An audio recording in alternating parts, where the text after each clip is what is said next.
जय हिंद, नमस्कार साथियों। आप सभी का स्वागत है शिक्षा विभाग की एक और महत्वपूर्ण जानकारी में। साथियों, नियोजित शिक्षकों के पास कोई अब रास्ता नहीं। जी हाँ, सक्षमता परीक्षा देना ही होगा। अंतिम मौका। साथियों, क्या कुछ विभाग का प्लान बी रेडी हो चुका है? इस पर हम आज विस्तार पूर्वक चर्चा करेंगे। जो कुछ भी चर्चाएं शिक्षकों के मन में सवाल पैदा हो रहे हैं, उन सवालों के जवाब आज की इस वीडियो में आप सभी को देखने को मिलेंगे। साथियों, उससे पहले आपने अभी तक इस चैनल को सब्सक्राइब नहीं किया है, जरूर कर लीजिएगा, क्योंकि यहाँ शिक्षा विभाग के द्वारा हर छोटी बड़ी जानकारी आपको उपलब्ध कराई जाती है। चलिए साथियों, बढ़ते हैं सीधे अपडेट की ओर, सीधे मुद्दे की ओर। जो खबर शिक्षा विभाग से आ रही है, जरा उसे समझेंगे प्यारे साथियों। देखिएगा, पहला प्रश्न, सरकार बार बार सक्षमता परीक्षा की बात क्यों कर रही है? साथियों, मैंने आपसे कहा कि हर वो प्रश्न जो आपके मन में है, उस सारे प्रश्नों का जवाब आपको इस वीडियो में मिलेगा। सरकार बार बार आखिर क्यों कह रही है कि सक्षमता परीक्षा दो? साथियों समझिएगा, सरकार का मुख्य उद्देश्य यह दिखाई देता है कि बिहार में जो दो तरह की सेवा संरचना है, एक नियोजित शिक्षक और दूसरा राज्यकर्मी, उसे समाप्त कर एक समान व्यवस्था लागू की जाए। साथियों, सरकार चाहती है कि सभी शिक्षक राज्यकर्मी की श्रेणी में आ जाएं, ताकि सेवा शर्तें एक रूप हो। और प्यारे साथियों, मुख्यमंत्री, शिक्षा मंत्री, राज्यपाल तक इस विषय को उठा चुके हैं। साथियों, जिससे यह स्पष्ट है कि सरकार की प्राथमिकता में शामिल है। जी हाँ, यानी कि सरकार यह चाहती है कि वास्तव में प्यारे साथियों कहीं ना कहीं जो शिक्षक हैं वो राज्यकर्मी श्रेणी में आए। साथियों, दूसरा प्रश्न, क्या सक्षमता परीक्षा अनिवार्य है या स्वैच्छिक है? साथियों, इस पर मैं पहले वीडियो में भी चर्चा आपसे कर चुका था, उसमें कह चुका था कि सक्षमता परीक्षा अनिवार्य या नहीं अनिवार्य है, लेकिन मैं जो कमेंट आ रहे थे उन कमेंटों के आधार पर मैंने इसे थोड़ा कहीं ना कहीं प्यारे साथियों जो प्रश्न थे उन प्रश्नों को जवाब इसमें मेंशन किया है। सरकार का आधिकारिक बयान है कि परीक्षा स्वैच्छिक है, यानी बाध्यता नहीं है। यानी कि प्यारे साथियों आपके ऊपर डिपेंड कर रहा है, कोई भी सरकार द्वारा प्रेशर नहीं है, लेकिन बार बार सदन में और सार्वजनिक मंचों से अपील की जा रही है कि सभी शिक्षक परीक्षा दें। साथियों, यही विरोधाभास शिक्षकों के मन में भ्रम की स्थिति पैदा कर रहा है। अगर अनिवार्य है तो स्पष्ट आदेश क्यों नहीं? अगर स्वैच्छिक है तो इतनी जोरदार अपील क्यों? सबसे बड़ा यही सवाल है कि ये परीक्षा, प्यारे साथियों, इस पर इतना जोर दिया जा रहा है, चाहे वो शिक्षा मंत्री हो, चाहे वो प्यारे साथियों राज्यपाल हो, मुख्यमंत्री हो, इतना जोर डाल रहे हैं कि ऐसा लग रहा है कि परीक्षा देना ही पड़ेगा। साथियों, यही सबसे बड़ा सवाल है। नियोजित शिक्षक सक्षमता परीक्षा देने से क्यों हिचक रहे हैं? जरा समझिएगा कारणों को। सबसे बड़ा कारण यह है कि सेवा शर्तों की अस्पष्टता।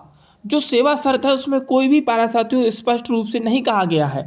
तो शिक्षक परीक्षा से नहीं डरते हैं, बल्कि उन्हें इस बात की चिंता है कि परीक्षा देने के बाद उनकी 15 से 20 वर्षों की सेवा का क्या होगा। क्या उनकी पुरानी सेवा जुड़ी रहेगी या नई सेवा मानी जाएगी? साथियों, जब तक इन बिंदुओं पर स्पष्टता नहीं होगी तब तक संदेह बना रहेगा, तब तक इस बात का संदेह रह जाएगा कि आखिर क्या वास्तव में जो हमारी 15-20 साल की सेवा है उसका आखिर क्या हुआ। साथियों, सेवा निरंतरता का मुद्दा क्या है, जरा समझिएगा। यदि सक्षमता परीक्षा के बाद सेवा 2025 से नई मानी जाती है, जी हाँ नई, न्यू, तो पहले की पूरी सेवा अवधि समाप्त हो जाएगी। इससे प्रमोशन, पेंशन, वरिष्ठता और अन्य लाभ प्रभावित हो सकते हैं। शिक्षक चाहते हैं कि परीक्षा पास करने के बाद भी उनकी मूल नियुक्ति तिथि से सेवा निरंतरता बनी रहे। जो प्यारे साथियों उनकी मूल नियुक्ति है उस तिथि से उनकी सेवनता, जो सेवा निरंतरता है वो बनी रहे। सक्षमता परीक्षा देने के बाद भी ये शिक्षक ऐसा सोच रहे हैं। शिक्षक आखिर यही चाहते हैं, यदि हम परीक्षा दें तो हमारी जो 15 से 20 जितनी भी साल की पिछली सेवा है उससे भुलाया ना जाए, उसे भी शामिल किया जाए कि आप कब से प्यारे साथियों नियुक्ति तिथि हुई है। तो शिक्षकों की मांग यही है। साथियों, जो नई पेंशन योजना है एनपीएस, उसको लेकर इतना बड़ा विवाद क्यों है, जरा मैं स्पष्ट शब्दों में बताऊंगा। साथियों, कई शिक्षक 2003, 2005 या उससे पहले से सेवा दे रहे हैं। उनका कहना है कि यदि वे पहले से राज्य के कर्मचारी हैं तो एनपीएस का लाभ नियुक्ति तिथि से मिलना चाहिए, न कि 2025 से। ये प्यारे साथियों कहीं ना कहीं उनका कहना है। जो शिक्षक, कई शिक्षक ऐसे हैं 2003 2005 या उससे पहले की सेवा दे रहे हैं, वो चाहते हैं कि एनपीएस का लाभ उनकी नियुक्ति तिथि से मिलना चाहिए, न कि 2025 से। अगर लाभ आगे की तारीख से मिलेगा तो उनकी पुरानी सेवा का जो आर्थिक महत्व है वो कम हो जाएगा, क्योंकि जो पिछले कई सालों से सेवा करते आ रहे हैं आखिर उसका क्या होगा। ये बात प्यारे साथियों शिक्षक सभी कहीं ना कहीं इसी बात को लेकर आवाज़ उठाई जा रही है। साथियों, वरिष्ठता का डर क्यों है, ये सबसे बड़ा सवाल है कि आखिर जो वरिष्ठता है उसका डर क्यों बना हुआ है शिक्षकों में। साथियों, यदि परीक्षा के बाद सेवा नई मानी जाती है तो पहले से जो कार्य शिक्षक हैं वो जूनियर हो जाएंगे। इससे भविष्य में प्रमोशन और पदस्थापन पर असर पड़ेगा। शिक्षकों के प्रमोशन और पदस्थापन पर इसका सीधा असर आपको देखने को मिलेगा। और शिक्षक ये बात चाहते हैं कि उनकी वरिष्ठता सुरक्षित रहे और उन्हें नए अभ्यर्थियों से पीछे न किया जाए। जो नए अभ्यर्थी हैं उनसे पीछे ना किया जाए, बल्कि वो उनसे प्यारे साथियों कहीं ना कहीं आगे रहें। ये उनका सबसे बड़ा सवाल है। आगे बात करें तो 20 वर्षों की सेवा का क्या महत्व। साथियों, बहुत से शिक्षकों ने अपने जीवन में 15 से 20 वर्ष विद्यालय में दिए हैं। उनका मानना है इतनी लंबी सेवा के बाद उन्हें परीक्षा देने की आवश्यकता नहीं होनी चाहिए। अन्य विभागों में प्रमोशन के लिए हमेशा परीक्षा नहीं होती है, तो फिर शिक्षकों के मामले में ऐसा क्यों। वे सेवा के आधार पर राज्यकर्मी दर्जा चाहते हैं। जो पिछले कई वर्षों से जो सेवा दे रहे हैं वो उसके आधार पर राज्यकर्मी का दर्जा चाहते हैं, न कि इस परीक्षा का।